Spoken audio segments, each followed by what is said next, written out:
That's Mommy. It happened on the night we visited my husband's family home.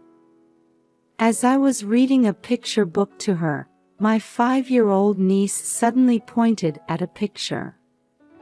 It was a terrifying image. Could it be? I rushed up to the attic, and there I found my sister-in-law in a terribly changed state. She showed no signs of breathing, and I began to shake uncontrollably with fear. Surely my niece had been trying to tell me about this somehow. It was absolutely unforgivable. While suppressing my rising anger, I set out on a path of revenge. I married Charles, who's the same age as me, 2 years ago. He's a wonderful man who takes the initiative with housework in place of me, since my work is busy and irregular. I want to support you as you work for those in need, he'd say. I was so grateful to him. Because we lead such busy lives, we don't have children yet. We both love kids, so we often said, it would be nice if we could have one soon, but the timing never seemed right. Let's take it slow, he'd say. Yes, but I still find myself wanting a cute little girl like Emma. I feel the same way. Emma is Charles's brother's daughter, our adorable 5-year-old niece. Charles's brother Damien had taken over the family farming business and lived with his wife Carrie, daughter Emma, and Damien's parents, a family of 5. Their house was in a rural town far from ours, so we couldn't visit often. We'd stay for a few days, maybe once a year. The in-laws seemed busy coordinating produce from neighboring farms, so that frequency seemed about right. Damien and his wife were easygoing, and my in-laws were kind, so I always looked forward to our visits. More than anything, our niece eagerly anticipated our visits. Carrie, my sister-in-law, was close to my age, and we got along well. As an only child, she was like a real sister to me, someone I could talk to about anything. We kept in constant contact. Look! Carrie sent another picture of Emma. She's so cute. Really? Forward it to me too. We always had exchanges like this.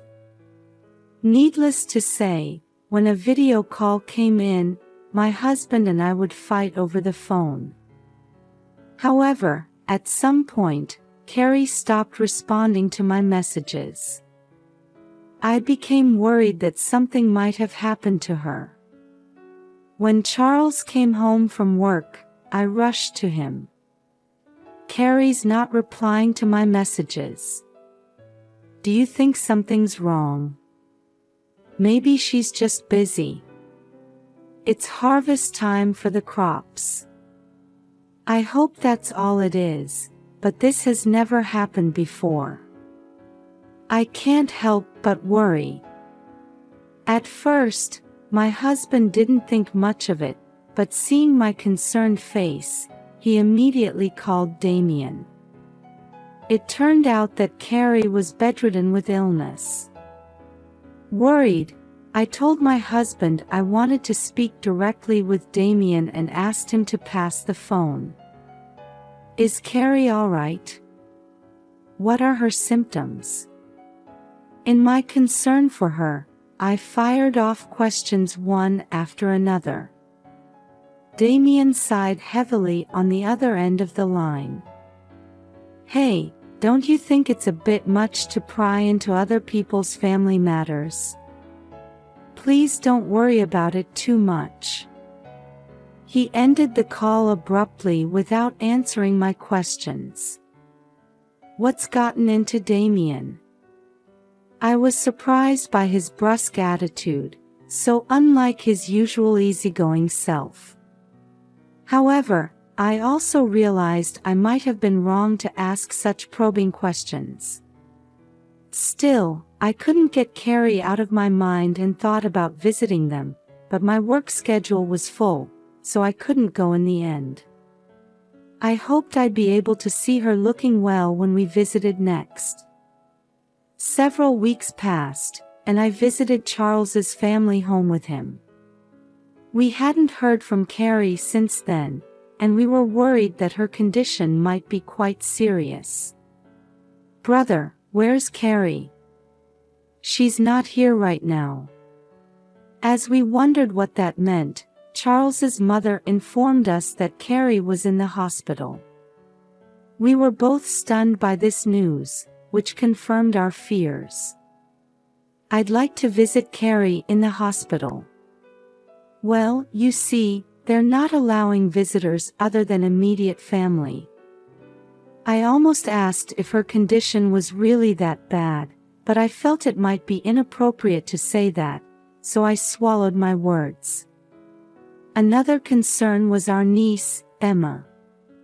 Usually full of energy, she was unusually quiet. Thinking she must be anxious without her mother around, I hoped we could do some fun things together to cheer her up during our stay.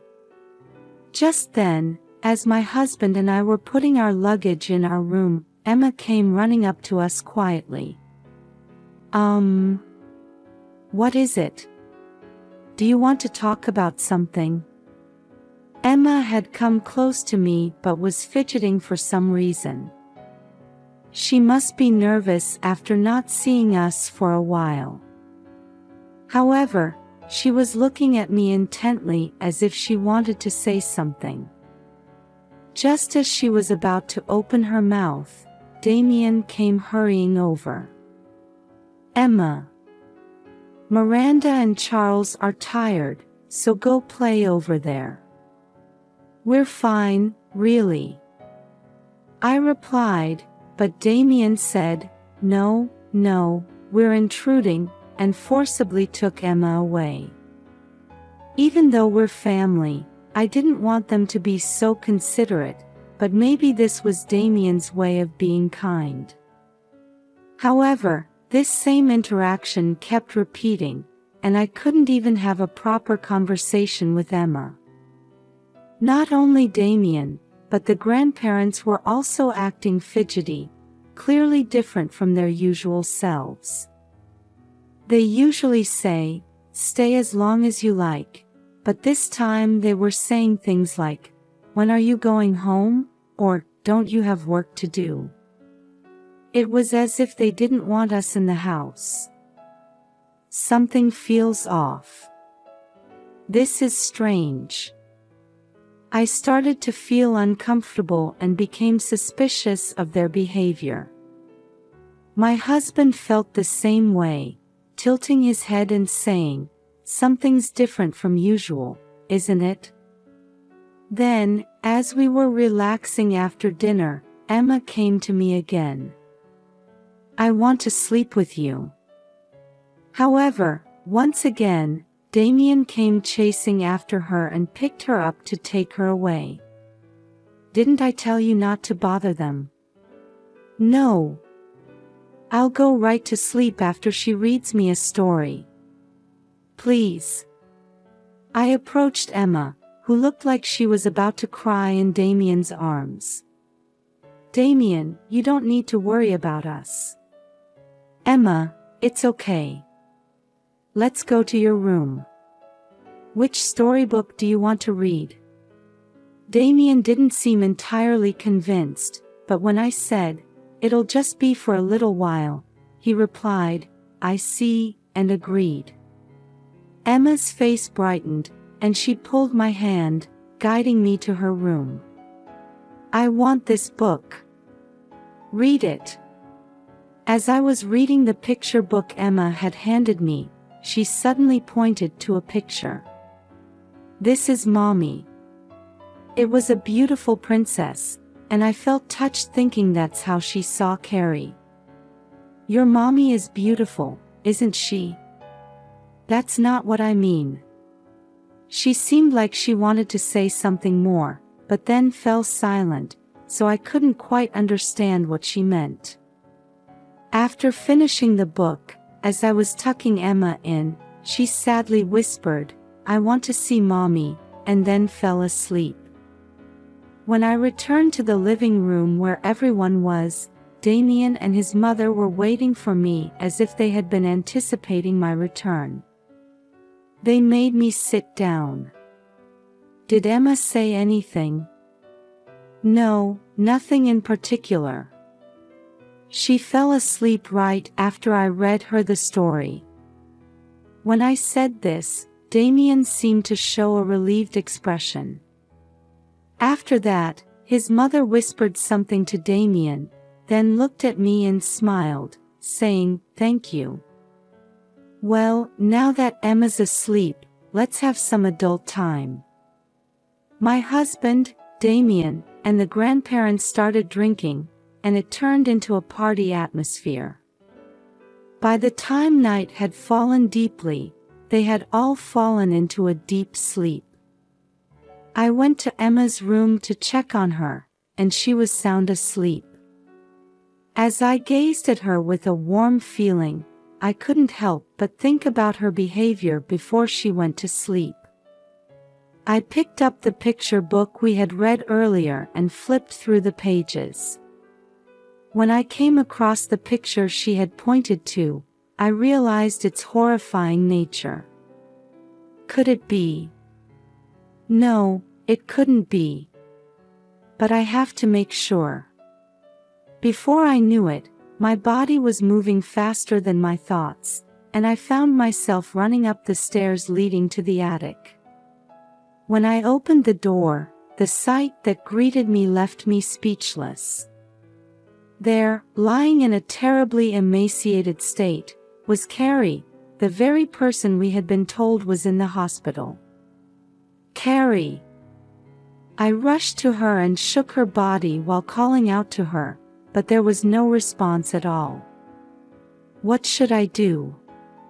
Seeing Carrie's condition, where I couldn't even tell if she was breathing, I was severely shaken, but I quickly woke up my sleeping husband. At first, Charles was quite shocked, but he helped me carry Carrie to the car and drive her to the hospital without alerting Damien or his parents. However, when we arrived at the hospital, I overheard the doctor mutter, "I hope we can save her." And I couldn't stop shaking with anger and sadness. There's no doubt that Damien and his parents were involved in Carrie ending up like this. It also explained why they had been so fidgety since we arrived. After consulting with my husband, I decided to start gathering evidence so they couldn't deny their actions. The next morning, while we were eating breakfast, Charles suggested to everyone, "I'd like to take Emma to the new shopping mall. Why don't you all come along?" But apart from Emma, the response was lukewarm. The grandmother and Damien seemed to be exchanging glances, as if signaling each other with their eyes. "We're fine, you and Miranda can take Emma." "Yes, please do." In the end, neither Damien nor the grandparents were keen on going. However, my husband insisted, "It doesn't make sense unless the whole family goes out together," and they reluctantly agreed to come along.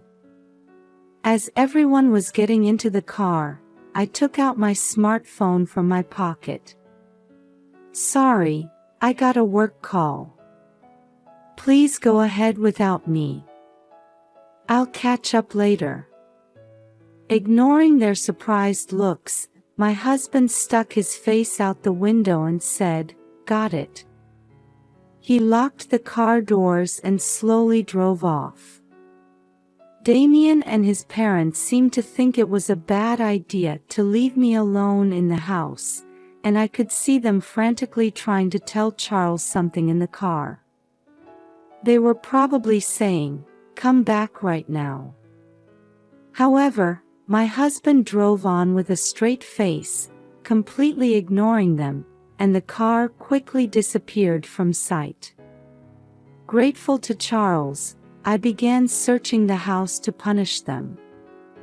One unbelievable thing after another came to light, and I trembled with anger. I can't forgive this. I decided to take action for Carrie's sake. In the evening, my husband returned with the family.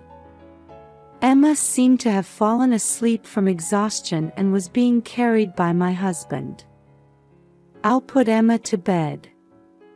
I'm also tired from driving, so I'll rest a bit. Saying this, Charles went into Emma's room. As I was watching him go, my mother-in-law came up to me. Miranda, why didn't you come? We were waiting for you the whole time. I'm sorry. A big job came up unexpectedly. Oh my, that must have been tough. By the way, did anything unusual happen? Were you in the living room the whole time? She kept asking me where I had been and what I had been doing while I was alone in the house. Meanwhile, Damien went up to the attic. Then, with loud footsteps, he came running back to his parents in a great hurry. This is bad. We can't talk here. Let's go over there. Seeing Damien's face and realizing something was seriously wrong, his parents took him to a place away from me. Then they began whispering in low voices, occasionally glancing in my direction. Wondering what was going on, I rushed over to them. Is something wrong? Miranda, you didn't go to the attic, did you? My mother-in-law asked quietly with a furrowed brow, so I looked straight at her. Not today, no. Oh, but I did yesterday. Was that not allowed? I deliberately said it in a provocative way. This seemed to strike a nerve with them, and they raised their voices, completely changing their attitude. What the hell do you think you're doing? Where did you take Carrie? She was locked up there, but now she's gone. You helped her escape, didn't you? Damien approached me, shouting in rage. That's right. Tell us where she is right now. Their stern expressions as they berated me clearly showed how panicked they were. To leave her in such a miserable state. I took her to the hospital, but it might have been too late. As I choked up with frustration, in stark contrast, Damien smirked and said in a low voice, "So she's finally gone to the other world, huh? What on earth were you thinking? That's none of your business." Right, Mom? That's right. Miranda, what are you talking about? Carrie's been in the hospital all along, hasn't she? They were now trying to play innocent, as if our previous exchange had never happened. I sighed and then glared at them without backing down an inch. What do you make of this? I thrust a photo in front of them. It was a picture of Carrie lying down, chained up with heavy shackles. Seeing the photo, Damien and his parents didn't answer, just averting their eyes. It was you who did such a horrible thing to her, wasn't it? When I pressed them, Damien heaved a big sigh and scratched his head vigorously. Don't misunderstand. She went to the attic on her own.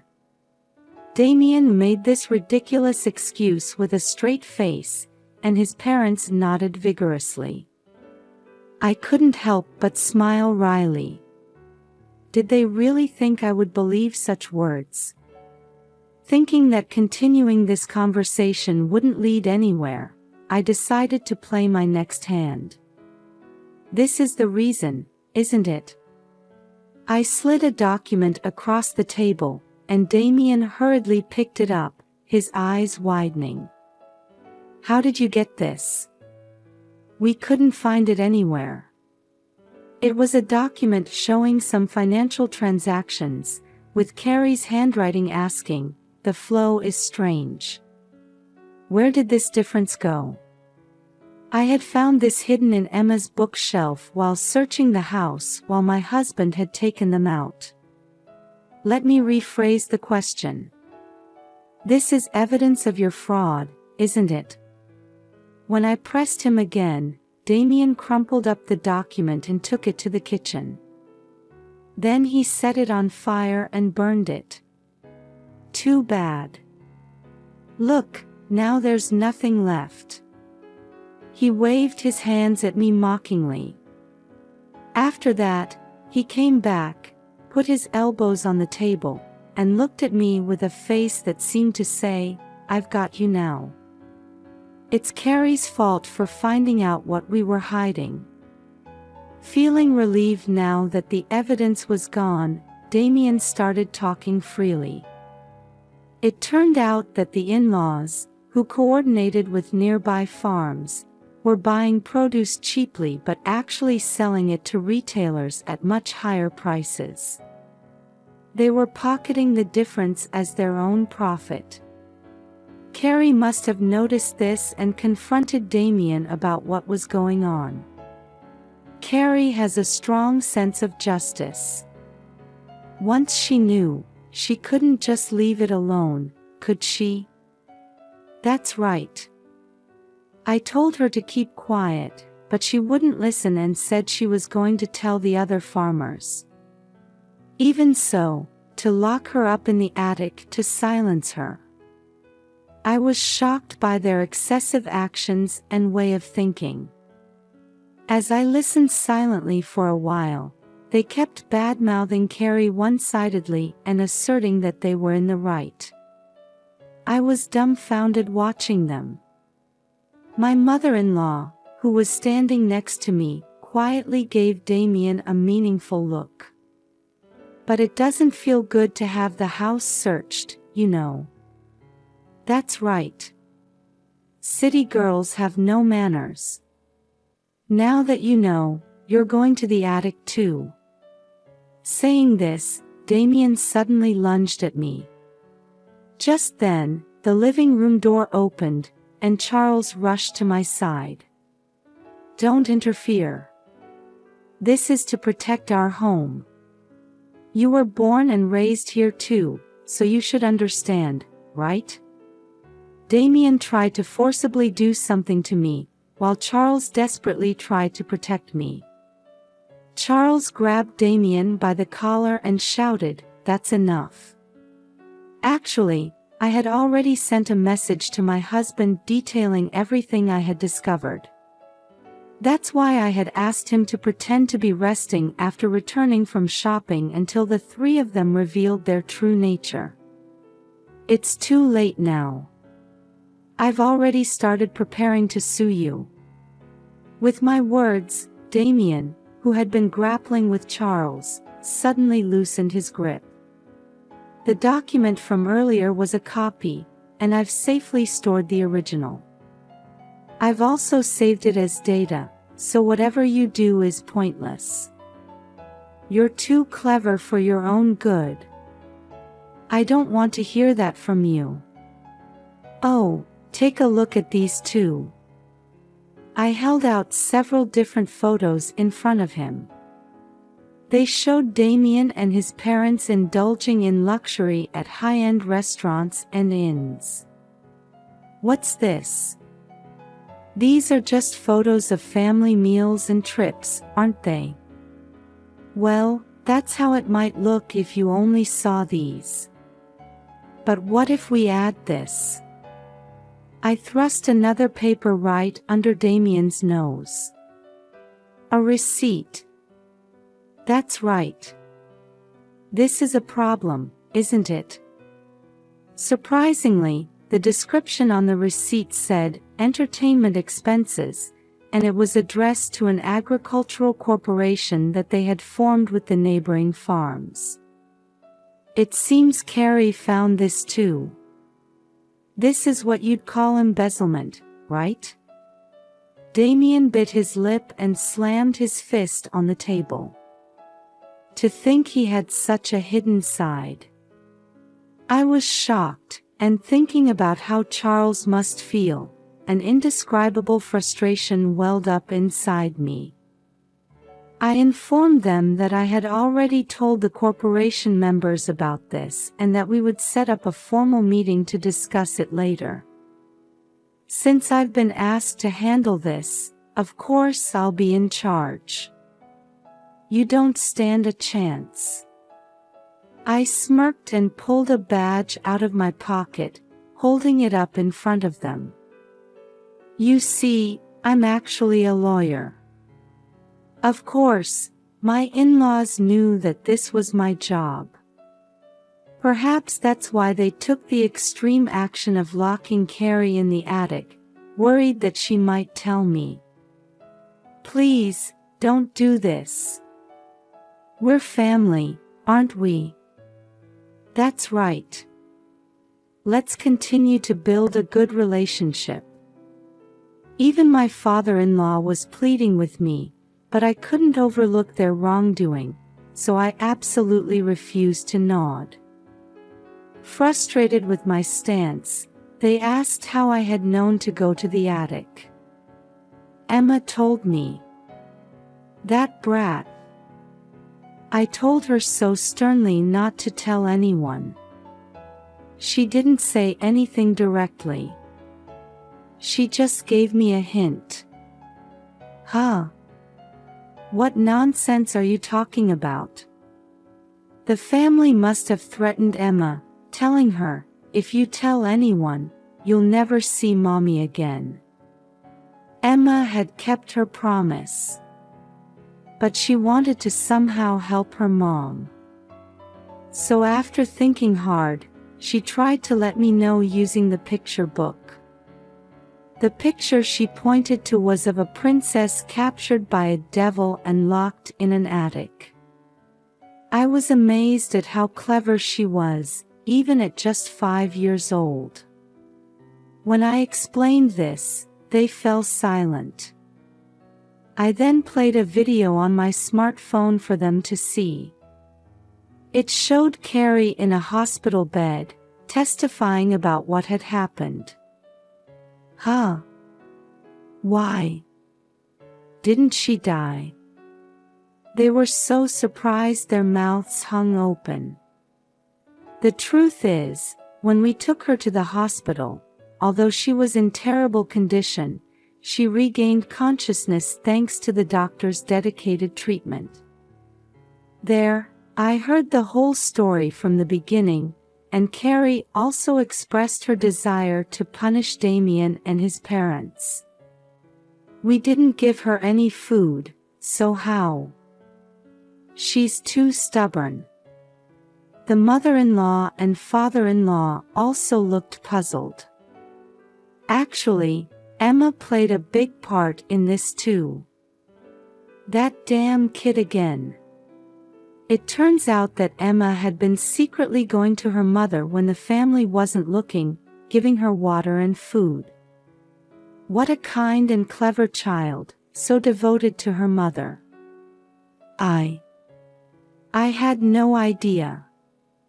They were surprised and lost for words. There's more to the video, please watch. As I played the rest of the video, Carrie firmly stated her intention to divorce Damien and file a complaint about this incident. You're a lawyer, can't you work something out? We're family, help us out. That's right.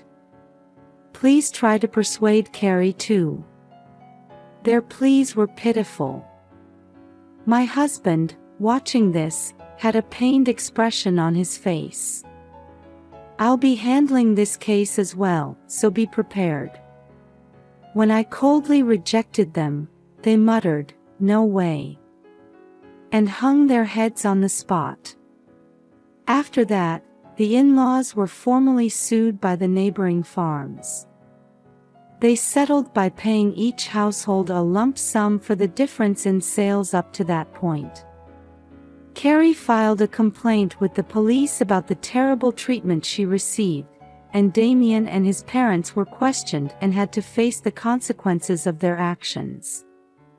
Carrie demanded $50,000 in damages and medical expenses from them and divorced Damien.